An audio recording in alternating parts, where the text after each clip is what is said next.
స్వాగతం. విశ్వవ్యాప్తంగా మానవాళిని వణికిస్తున్న కరోనా వైరస్ రావడానికి కారణం ఏంటి? S9 లోకల్ టీవీ ప్రేక్షకులకు ప్రత్యేక కథనం. It was New Year's Eve 2019 when health officials in China admitted they had a problem. Health authorities have activated their most serious response level after an outbreak of a new type of viral pneumonia in central China. A rapidly growing number of people were developing a dry cough and fever before getting pneumonia. And for some, it turned fatal. Doctors have named the disease COVID-19, or coronavirus disease 2019, indicating that a type of virus is causing the illness. When they tried to trace its origin, they found a likely source: this food market in Wuhan. Out of the first 41 patients, 27 had been here. It wasn't conclusive evidence, but Chinese officials quickly shut down the market. They had seen this happen before at a place just like this. Health officials are trying to get a grip on an alarming outbreak of SARS. The virus originated in mainland China. Has spread across the country. The disease had been festering for months in southern China. In 2002, a coronavirus had emerged at a very similar market in southern China. It eventually reached 29 countries and killed nearly 800 people. Now, 18 years later, this coronavirus is in at least 71 countries and has already killed over 3,100 people. So what do these markets have to do with the coronavirus outbreak, and why is it happening in China?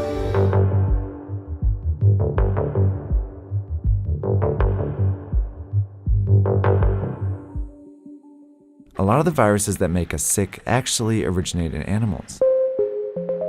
Some of the viruses that cause the flu come from birds and pigs. HIV/AIDS comes from chimpanzees. The deadly Ebola virus likely originates in bats. And in the case of the 2019 coronavirus, there's some evidence it went from a bat to a pangolin before infecting a human. While viruses are very good at jumping between species, it's rare for a deadly one to make this journey all the way to humans. That's because it would need all these hosts to encounter each other at some point. That's where the Wuhan market comes in. It's a wet market. A kind of place where live animals are slaughtered and sold for consumption. It was not a surprise at all, and I think that it was not a surprise to many scientists. Peter Lee is a professor and expert on China's animal trade. The cages stacked above one over another.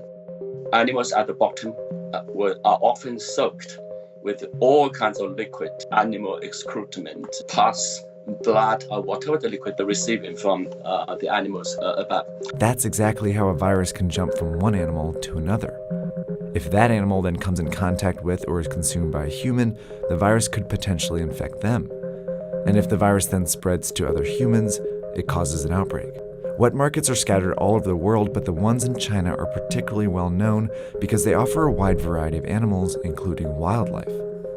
This is a sample menu reportedly from the market in Wuhan. These animals are from all over the world, and each one has the potential to carry its own viruses to the market. The reason all these animals are in the same market is because of a decision China's government made decades ago. Back in the 1970s, China was falling apart. Famine had killed more than 36 million people, and the communist regime, which controlled all food production, was failing to feed its more than 900 million people. In 1978, on the verge of collapse, the regime gave up this control and allowed private farming. While large companies increasingly dominated the production of popular foods like pork and poultry, some smaller farmers turned to catching and raising wild animals as a way to sustain themselves. At the very beginning, it was mostly peasant household backyard operation of turtles, for example. That's how wildlife farming started to get off the ground. And since it started to feed and sustain people, the Chinese government backed it. So it was imperative for the government to encourage people to make a living through whatever productive activities they can find themselves in. So you can lift yourself out of poverty. No matter what you are doing, that's okay. But then in 1988, the government made a decision that changed the shape of wildlife trade in China. They enacted the Wildlife Protection Law, which designated the animals as resources owned by the state and protected people engaged in the utilization of wildlife resources. That's one of the most devastating problems of the law, because if you designate the wildlife as a natural resource, that means it is something you can use for human benefits. The law also encouraged the domestication and breeding of wildlife. And with that, an industry was born. Small local farms turned into industrial-sized operations. For example, this bear farm started with just 3 and eventually grew to more than 1,000 bears. Bigger populations meant greater chances that a sick animal could spread disease. Farmers were also raising a wide variety of animals, which meant more viruses on the farms. Nonetheless, these animals were funneled into the wet markets for profit. While this legal wildlife farming industry started booming, it simultaneously provided cover for an illegal wildlife industry. Endangered animals like tigers, rhinoceroses, and pangolins were trafficked into China. By the early 2000s, these markets were teeming with wild animals when the inevitable happened. The latest on the deadly SARS virus, the worldwide death toll up again today. China has reported more than 1,400 cases of infection nationwide. It is what health officials have feared all along. In 2003, the SARS outbreak was traced to a wet market here in southern China. Scientists found traces of the virus in farmed civet cats. Chinese officials quickly shut down the markets and banned wildlife farming. But just a few months after the outbreak, the Chinese government declared 54 species of wildlife animals, including civet cats, legal to farm again. By 2004, the wildlife farming industry was worth an estimated 100 billion yuan, and it exerted significant influence over the Chinese government. Wildlife farming industry was tiny in China's gigantic GDP, but the industry has enormous lobbying capability. It's because of this influence that the Chinese government has allowed these markets to grow over the years.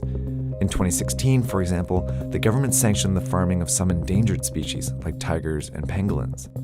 By 2018, the wildlife industry had grown to 148 billion yuan and had developed clever marketing tactics to keep the markets around. The industry has been promoting these wildlife animals as tonic products, as bodybuilding, as sex enhancing, and of course as disease fighting. None of the claims can hold water. Yet these products became popular with an influential portion of China's population. The majority of the people in China do not eat wildlife animals. Those people who consume these wildlife animals are the rich and the powerful, a small minority. It's this minority that the Chinese government chose to favor over the safety of the rest of its population.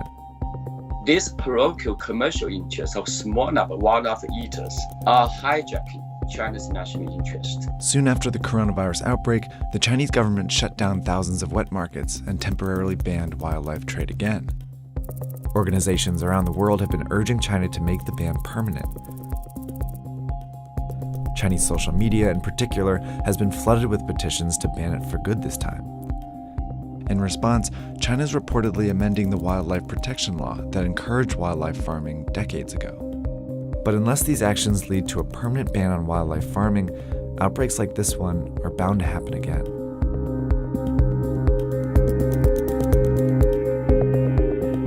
For a bunch more information about China's wet markets, viruses, and wildlife, we have an episode on our Netflix show called The Next Pandemic Explained. It talks about why a coronavirus could spark the next pandemic and what the world's experts are doing to stop it.